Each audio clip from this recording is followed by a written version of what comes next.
21 век, видимо, в Таджикистане еще не наступил. Досмотрите это видео до конца, и вы узнаете истории, которые вас шокируют. Подписывайтесь на наше обновление и точно будете в курсе всего самого актуального. В связи с энерголимитом и высоким тарифом на электричество жители сельской местности, городов и даже столицы отапливаются не только дровами и углем, но и кизяком, в народе топак, из навоза. Большой спрос на этот вид топлива поспособствовал повышению цен на него. Дешевле только в тех частях республики, где больше домашнего скота. Например, в Сагдийской области, где много фермерских хозяйств. В среднем из отходов одной коровы делается около 2000 единиц кизяка в год. Изготавливают топливо специальной формы в виде лепешки или брикета. Потом идет процесс сушки под открытым солнцем, который занимает от 2 до 4 недель в зависимости от погоды. В среднем один кизяк горит около 15-20 минут. Для того, чтобы он горел и грел дольше, 30-45 минут, в ингредиенты добавляют угольный порошок. На моей ферме свыше 40 голов скота и 3 лошади. Если молоко я продаю местным жителям, то навоз у меня забирают мои работники. Доярки, сторожки в качестве премиальных, рассказывает сагдийский фермер-предприниматель. На ферме работает около 15 человек. Они делают из навоза кизяки, чтобы отапливать свои дома. Но большую часть все же продают на рынке. В среднем один хороший кизяк продается по 2 самани.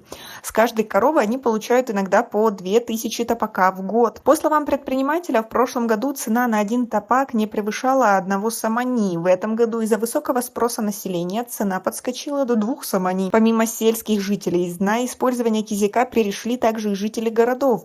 Предприниматели связывают это с повышением тарифов на электроэнергию и, конечно, энерголимитом. Если с каждого кизяка работники фермера получают по 2 самани, то с 2000 от одной коровы они могут выручить по 4000 самани. У нашего фермера 40 коров и 3 лошади. В целом премиальные работников фермы составляют 160 тысяч самани за проданные кизяки. Делим эту сумму на 15 работников и получается 10 666 самани каждому работнику. Такие премиальные за навоз не получают даже в государственных учреждениях. Как вам такая ситуация? Свои ответы напишите нам, пожалуйста, в комментарии.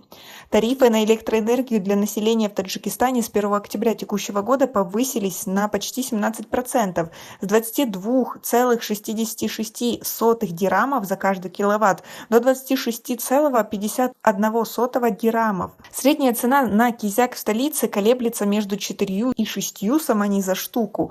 В прошлом году он стоил 3 самани. В основном топак в Душанбе привозят из сельских районов Гисара и Варзоба, где цены на него не превышают 2 самани.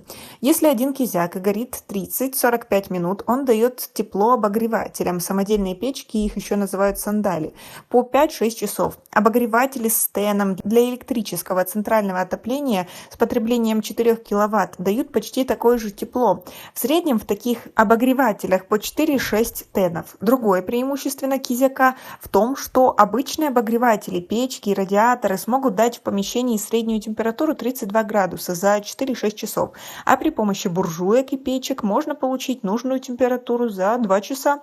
Получается, что классические методы отопления помещения становятся все более популярными в Таджикистане, хотя и живем мы в 21 веке. Как вам такая ситуация и пользуетесь ли вы таким методом отопления? Свои ответы напишите нам, пожалуйста, в комментарии. И у нас пока на этом все. Оцените наше видео подпиской и лайком. До скорой встречи.